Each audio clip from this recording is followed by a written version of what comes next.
Hibana stood behind the grocery counter, her apron stained, hands blistered, body aching from her second shift of the day. A group of women walked in, laughing. One of them whispered, "Look at her. From housewife to beggar in 1 year."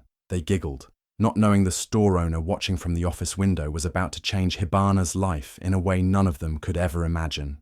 Hibana believed her life was perfect. She had a loving husband, Tego, a little baby, and a small but peaceful home. Every morning, she woke up smiling, thinking nothing could go wrong. But one morning, everything changed. She woke up and found a note on the table. It was from Tego. He had left without saying goodbye. The note said, "I'm not built for poverty. I'll return when I have something to offer." Her heart broke. He didn't even think about their baby. He just walked away. At first, she waited, hoping he would come back. Days turned into weeks, and weeks into months. But he never returned. The rent was due, and their baby was always sick. Hibana had no one to help. No money, no family support, nothing.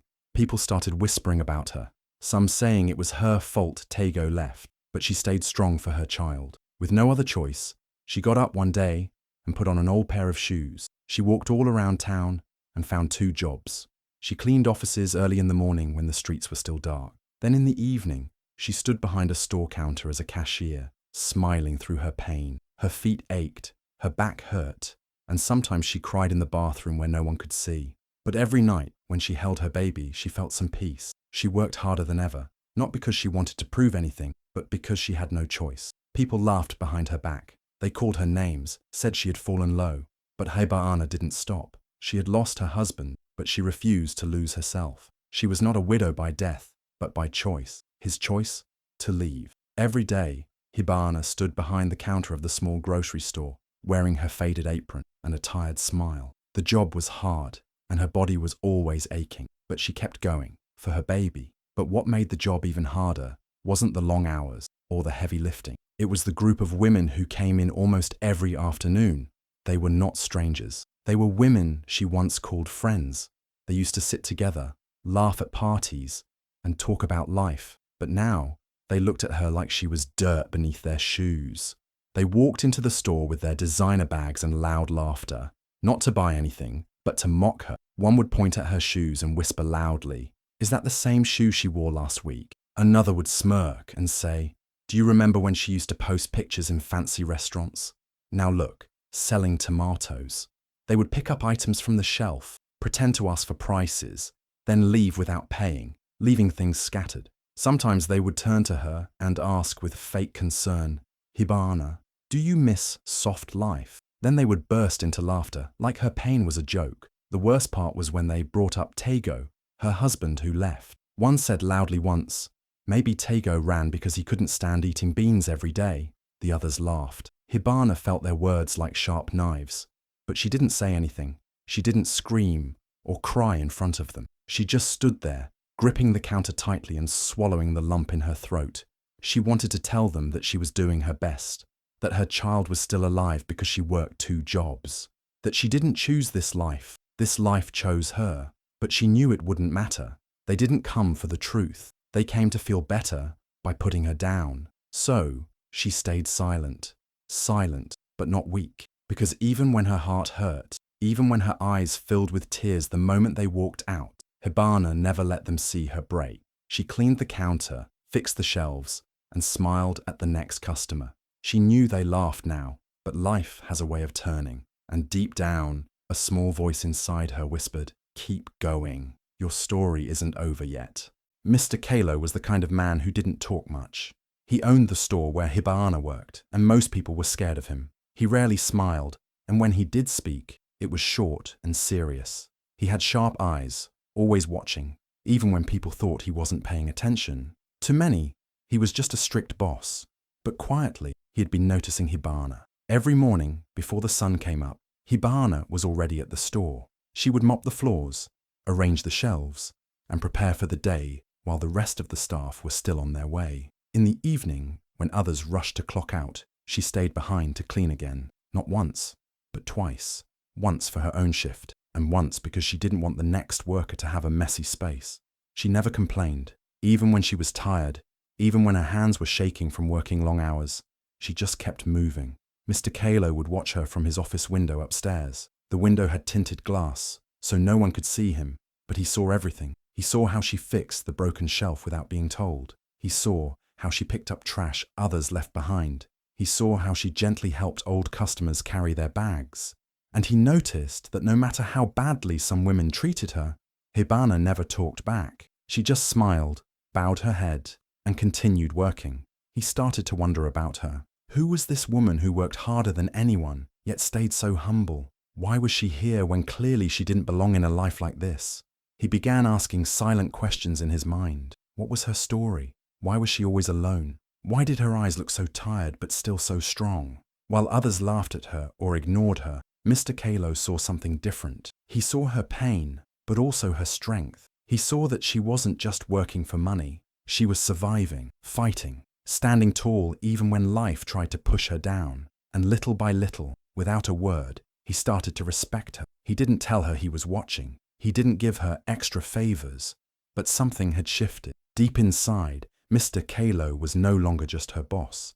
He was becoming someone who cared, not with words, but with eyes that saw what no one else bothered to see.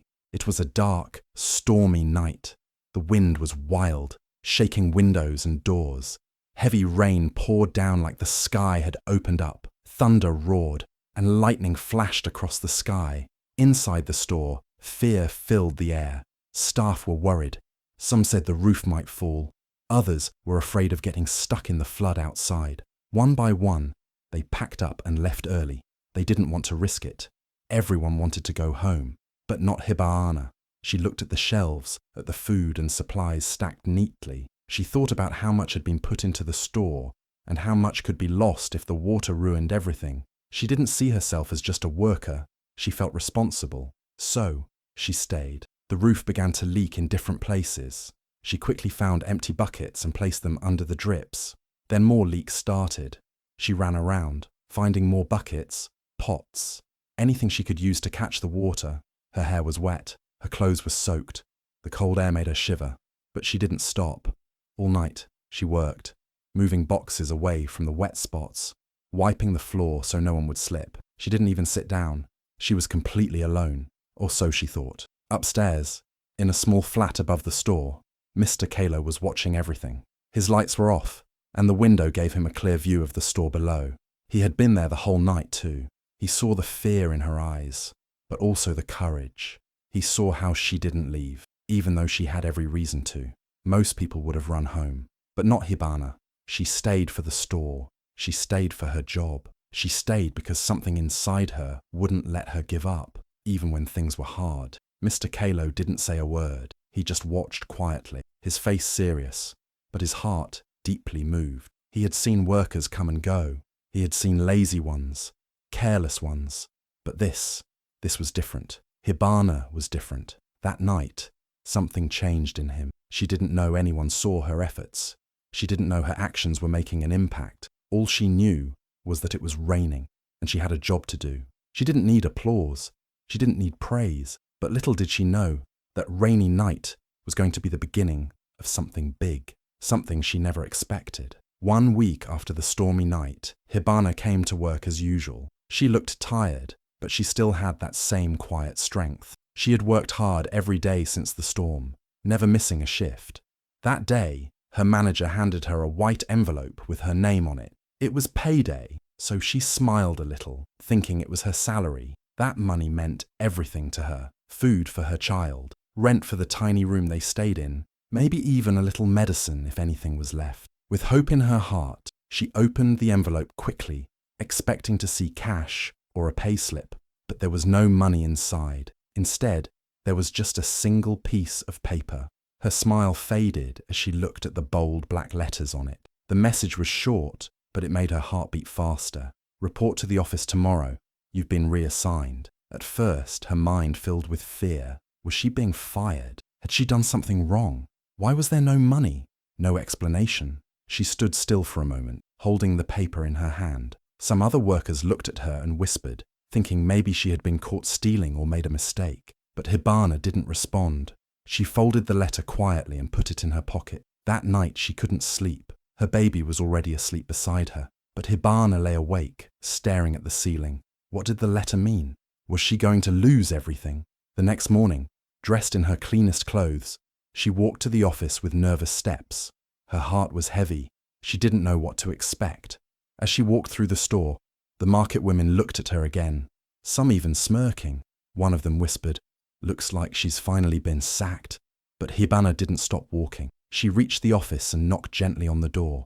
Inside, Mr. Kalo sat behind his desk, looking calm and serious as always. He asked her to sit. Then, without any long speech, he told her something that made her eyes widen in shock. He said, "You've been promoted." Hibana didn't understand at first. Promoted? To what? She was just a cleaner and cashier. But he explained everything slowly. Her new role wasn't behind the counter anymore. It was something much bigger, much better.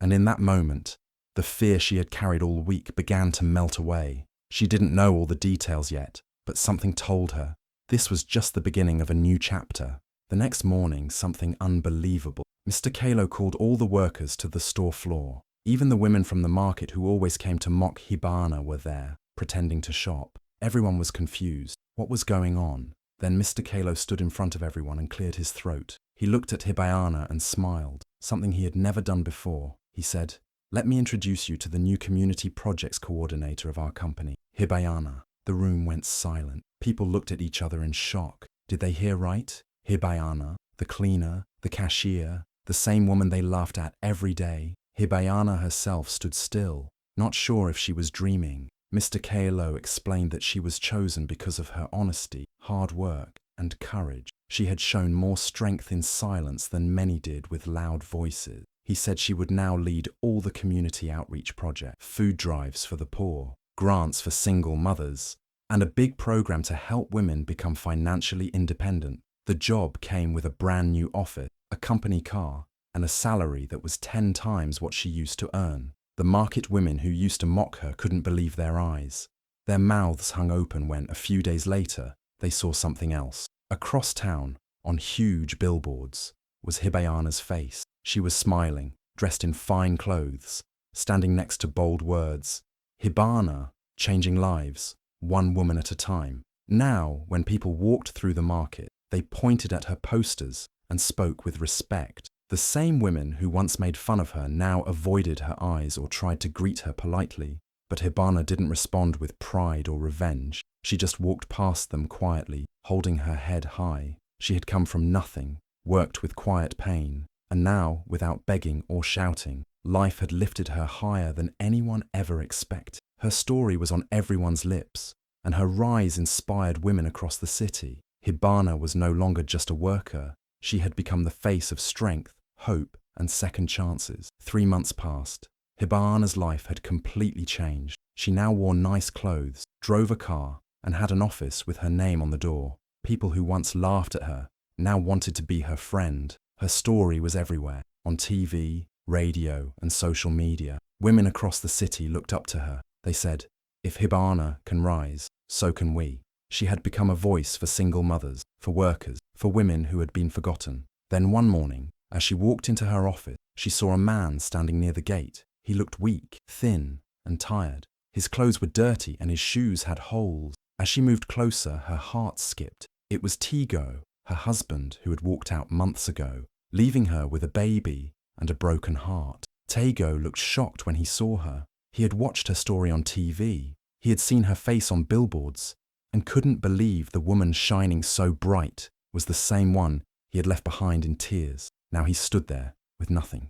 No money, no job, no pride. "Hibana," he whispered, "I made a mistake. Please, take me back. Let's be a family again." People around stopped and watched. Hibana didn't cry. She didn't shout. She just looked at him, calmly and with strength. Then she turned to the security guard and said clearly, "Please escort this man out. I don't recognize him anymore." Everyone went silent. Tego's eyes widened. He didn't expect this. But Hibana had changed. She was no longer the woman who begged or waited. She had rebuilt her life alone. She had faced storms, hunger, and insults, and survived. And now she chose peace over pain. As the guards led Tego away, Hibana walked into her office, shoulders high, smile strong, and heart free. Her past had tried to return, but she had already stepped into her future. The same store where Hibana once worked as a cleaner and cashier was now something different. It didn't smell of cleaning soap anymore. It smelled of hope. The floors she once mopped were now covered with chairs and notepads. Every weekend, women gathered, not to gossip or laugh, but to learn, and in front of them stood Hibana, strong, confident, and smiling. She was no longer the tired woman hiding tears behind a counter. She was now the teacher, the mentor, the inspiration. She began hosting workshops right there in the store. Simple lessons at first: how to build a small business, how to save money, how to speak with confidence. Then more came: training in baking, tailoring, farming, even digital marketing. She invited experts, shared her own story, and most importantly, gave hope to those who had lost theirs. Women who once walked past her with laughter in their eyes now sat in front of her with notebooks and pens, eager to learn. They no longer asked her if she missed the soft life. Instead, they asked how she built her strength. They didn't call her names anymore. They called her Madam, Boss Lady, and Sister Hibana. And every time she looked at them, she didn't feel anger or revenge. She felt purpose. She knew they were laughing before because they were scared they could fall like she did. But now, they saw falling wasn't the end. It was a beginning, if you stand up again. The store that once held her tears now echoed with claps and laughter. Children played outside while their mothers listened inside. The market women who mocked her were now her biggest supporters, telling others, "Go and learn from Hibana. She's the real deal." And the best part, she never looked down on anyone. She welcomed all: the cleaners, the widows, the jobless, and the scared. She made the store their home too. The store became her stage, not for drama, but for transformation. And every time she picked up the microphone, she wasn't just teaching, she was healing. On her birthday, Hibana didn't expect anything special. She had planned to spend the day hosting a small women's empowerment event, just like always. The chairs were full, the hall buzzing with laughter, and women excited to learn. Hibana was smiling, moving from one table to another, encouraging everyone. It was just another day of purpose for her. But near the end of the event, something unexpected happened. Mr. Kalo, the man who had silently watched her grow, stepped onto the stage. He held a small box in his hand and asked everyone for a moment. The room grew quiet. People thought he was just going to give a speech, maybe say a few kind words. But what he did next shocked everyone. He looked at Hibana and said, "Today is not just your birthday. It's the day we celebrate your strength, your loyalty, and your heart. You never gave up, even when life tried to break you." Then he opened the box and pulled out a shiny key. The crowd gasped. Hibana stood frozen, not understanding. "This key," Kalo continued, "belongs to a small building downtown, fully paid, fully registered, and fully yours. It's my gift to you, not because you worked for me, but because you inspired me. You inspired all of us." The hall went completely silent, and then, like a wave, the tears started. Women cried, men clapped, some shouted with joy. Hibana covered her face with her hands as tears rolled down her cheeks. She had worked so hard, cried in secret, pushed through pain, and now she was being honored in front of everyone. That building wasn't just property, it was proof. Proof that every tear she shed, every insult she swallowed, and every night she worked late had not been in vain. She hugged Kalo, her hands shaking, her heart full. For the first time in a long time, she felt truly seen. And in that moment, surrounded by love, applause, and tears, Hibana knew she had not just survived life's storm, she had risen above it. Hibana never tried to get back at anyone. She never shouted at those who mocked her, and she never posted angry messages or tried to prove anything to the world. All she wanted was to live with dignity, raise her child, and survive with her head held high. She didn't chase revenge, she chased growth. While others laughed, she was building. While they whispered, she was working. And slowly, without noise, she became someone everyone had to respect. People who once pointed fingers at her were now clapping for her. The same market women who once made fun of her now brought their daughters to her workshops. Her name was known not for gossip, but for strength. Her story was told, not with pity, but with pride. She had gone from being the woman people laughed at to the woman they admired. But Hibana never changed her heart. She remained kind, focused, and humble. She gave back to her community, helped other struggling mothers, and continued her work without seeking praise. Her journey became more than just her own. It became a lesson for everyone watching, a lesson that reminded people never to laugh at someone who is struggling, because the person sweeping floors today could be the one giving you an opportunity tomorrow. The one you look down on might be the one you look up to someday. Hibana didn't rise with anger, she rose with grace, and in the end, the world had no choice but to stand and clap for the woman who refused to break. If Hibana's story touched your heart, don't just scroll. Share this now and remind someone. Never look down on a person who's still rising. Drop a heart for Hibana, tag a strong woman, and follow for more stories that prove strength isn't loud, it's steady. Let's make her courage go viral.